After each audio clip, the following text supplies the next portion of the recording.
What's going on, gardeners? It's Jacob here in my own house. It's springtime, and that means houseplants are pushing tons of new growth.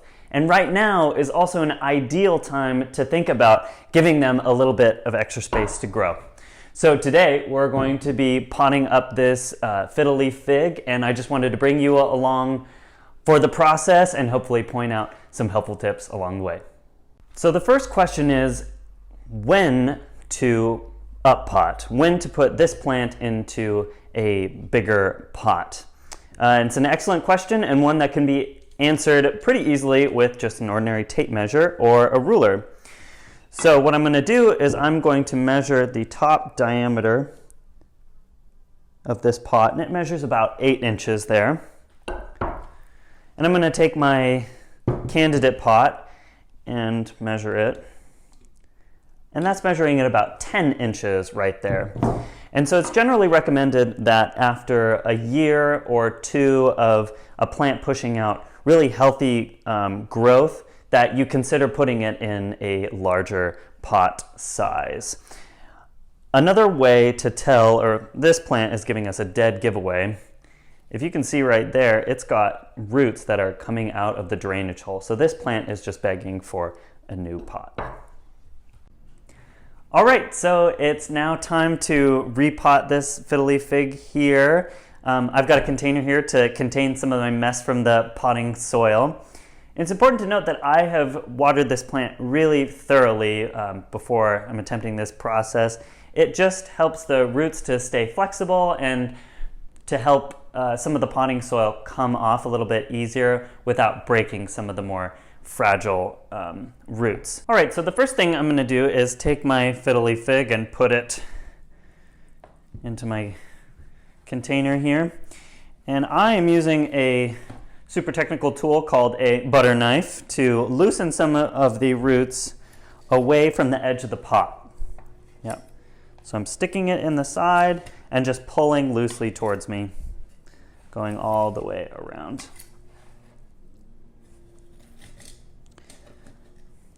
This will just make it a little bit easier to take out of the pot.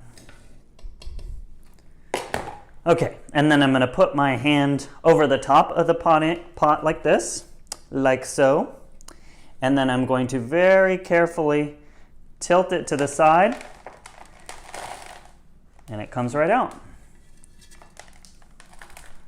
And then what I'm going to do is massage the roots. So you can see there's nice, healthy roots growing around, but I'd like to get actually most, if not all, of this potting soil off.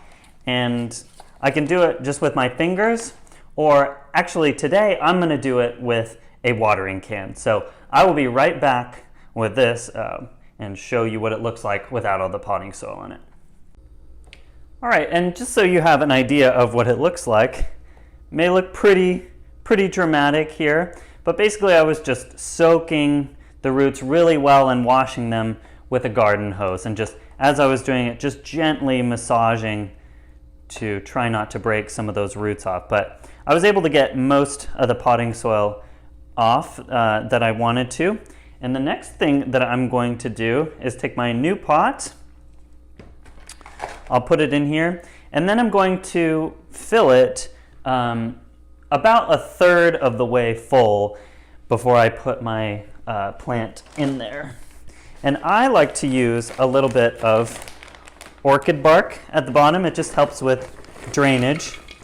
Since overwatering is the #1 killer of houseplants, I just like to put something that is really well draining in the bottom. And then I'm going to take this potting soil. This is just an all-purpose organic potting soil that I'm using here. And I'm going to fill my pot until it's about 1/3 of the way full. So if you can see there, that's about 1/3 of the way of this pot.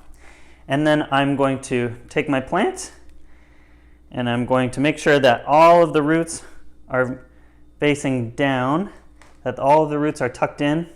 And I'm going to hold my plant at this level. This is the level where the stem turns into the root. So I'm just going to hold that right, there's an inside lip of this pot. if you can see, there's an inside lip of this pot, so I'm just going to hold that there. And then I'm going to take my potting soil and just put it all the way around there. All the way around. And then every once in a while, I'm just compacting with my fingers. So just making sure that I am giving the plant a nice sturdy base. And it's really going to appreciate this new potting soil. That's part of the reason why I was washing off so much of the old potting soil. Sometimes with houseplants, they can get a little bit too much salt buildup, which is not good for the plants, does not help them grow. So this new potting soil is not going to have nearly as much salt in it and plenty of nutrients to get it growing. Again, to keep it growing well, I should say. So it's starting to take shape a little bit. So that's looking pretty good. The soil level is more or less at the point where the stem becomes the roots, or the root collar, as it's called. Packing it in really nice there. I should have just enough potting soil to top it off. Well, gardeners, that's basically it. All it took was to water this in really well, and I waited until I saw the first water droplets coming out the bottom of the drainage hole there.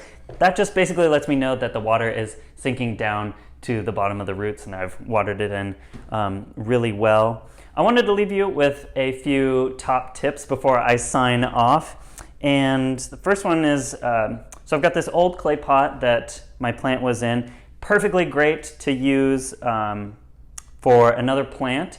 It just needs a little bit of rinsing to get the potting soil off. And then if you can see, it's got these crusty, salty bits on the outside. And if they're really stuck on, a great thing to get that salt off is a little bit of powder cleaner. And you basically just pour some of the powder cleaner on here, and then you do some small circles and rinse it off, and it should come off like a charm. Another thing I wanted to share is I put a lot of my unglazed clay pots on surfaces like wood, where I really don't want the water to seep through and damage the wood, so I cut out a little piece of plastic to put under the saucer so that I'm not damaging any furniture there. So that's it, gardeners. Thank you for watching. This is Jacob from the Natural Gardening team reminding you to garden more with fewer chemicals.